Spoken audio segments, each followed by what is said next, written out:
बचपन में जब मास्टर जी डांट डपट किया करते थे तो बुरा लगता था। उनकी डांट कई बच्चों को इतनी चुभ जाती थी कि वो मास्टर जी पर ही तरह तरह के इल्जाम लगा दिया करते थे। फला स्टूडेंट फला टीचर का फेवरेट है और ये टीचर हमें पसंद नहीं करते, वो टीचर उसे क्यों पसंद करते हैं। आमतौर पर ऐसे जो आरोप हैं मास्टर साहब को झेलने ही पड़ते हैं। अब ये बात हम यहाँ पर आखिर क्यों कर रहे हैं? दरअसल ये संदर्भ संसदीय परंपरा और प्रक्रिया को लेकर के किया जा रहा है। संसद भी किसी कक्षा की जैसी ही होती है, जहां पर एक सभापति या अध्यक्ष होता है जिसके कंधे पर सदन को नियम के आधार पर चलाने की जिम्मेदारी होती है। ये काम इतना आसान नहीं होता। अलग अलग दलों के दर्जनों सांसद, सरकार और विपक्ष के बीच मुद्दों का टकराव होता है। ऊपर से चुनाव में हार जीत को लेकर के टेंशन अलग, राजनीतिक रंजिश का रिस्क भी होता है और ऐसे में नियमों का पालन करवाना कितना कठिन और जोखिम भरा होता है ये वही समझ सकता है जिसके कंधों पर सदन को चलाने की जिम्मेदारी होती है। चलिए इसी कॉन्टेक्स्ट के साथ आगे बढ़ते हैं। राज्यसभा के सभापति जगदीप धनखड़ विपक्ष के निशाने पर रहते हैं। उन पर सदन के भीतर पक्षपात करने के आरोप विपक्ष मढ़ता रहता है और इसी विंटर सेशन में उनके खिलाफ नो कॉन्फिडेंस मोशन तक मूव किया गया। मौजूदा सत्र में जगदीप धनखड़ और राज्यसभा में नेता प्रतिपक्ष मल्लिकार्जुन खड़गे के बीच कई बार नोकझोंक देखने को मिली है। विपक्षी नेता सभापति पर खूब हमले कर रहे हैं। धनखड़ को सत्ता पक्ष की मदद करने, विपक्ष को टारगेट करने और संसदीय मर्यादाओं से ऊपर राजनीतिक हितों को रखने जैसे कई आरोप लगते रहे। सदन की कार्यवाही बाधित होती रही, हाउस एडजर्न होता रहा, जनहित और विकास के मुद्दों पर चर्चा हो ही नहीं पाई। ऐसे में समझने की कोशिश यहाँ ये करते हैं कि ये अविश्वास प्रस्ताव किस मकसद से लाया गया, विपक्ष को इससे हासिल क्या होने जा रहा है। नो कॉन्फिडेंस मोशन कितना कॉन्फिडेंट है, जरा ये भी समझिए। धनखड़ के खिलाफ अविश्वास प्रस्ताव का नोटिस, संविधान के अनुच्छेद 67B के तहत ये प्रस्ताव आया। राज्यसभा के इतिहास में पहली बार ऐसा हुआ है।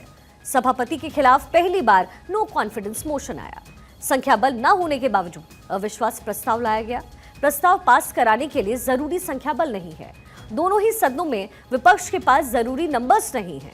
राज्यसभा के बाद लोकसभा में पास कराना इसे जरूरी होता है। न राज्यसभा में विपक्ष के पास संख्या बल है और न ही लोकसभा में। अब ऐसी सूरत में जगदीप धनखड़ के खिलाफ इस नो कॉन्फिडेंस मोशन का गिरना तय है।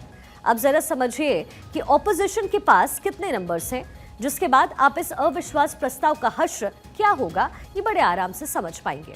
क्या कुछ है नंबर्स और नो कॉन्फिडेंस मोशन आखिर किस आधार पर लाया जा रहा है। राज्यसभा का नंबर गेम पहले आपको समझाते हैं।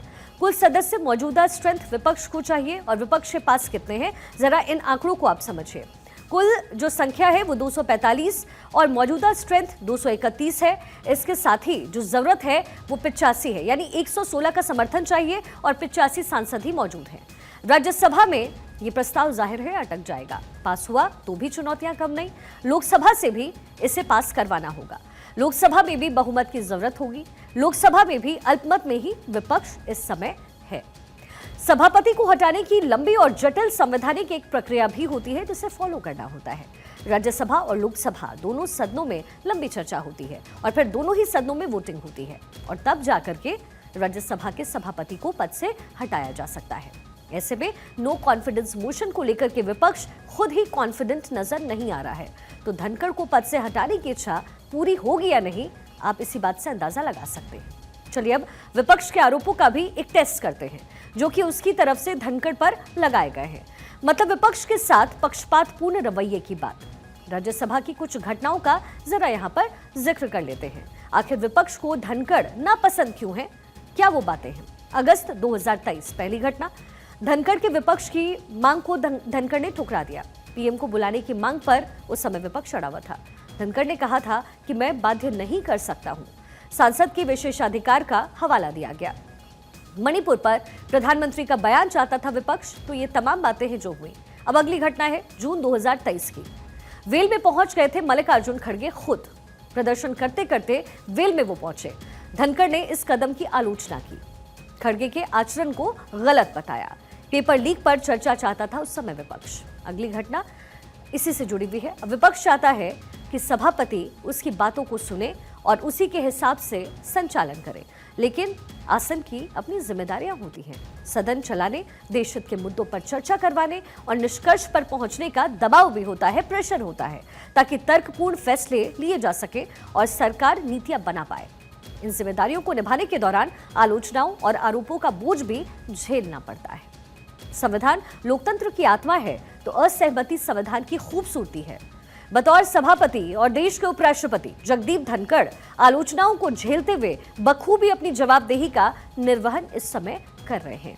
एक अधिवक्ता, एक प्रखर नेता और कई अहम पदों पर आसीन रह चुके जगदीप धनखड़ आलोचनाओं को भी झेल रहे हैं। सदन के प्रति जिम्मेदारियां अपनी निभा रहे हैं, ठीक वैसे ही जैसे कोई शिक्षक कक्षा में बैठे हर एक छात्र का फेवरेट नहीं होता, मगर वो हर छात्र को आगे बढ़ते देखना चाहता है।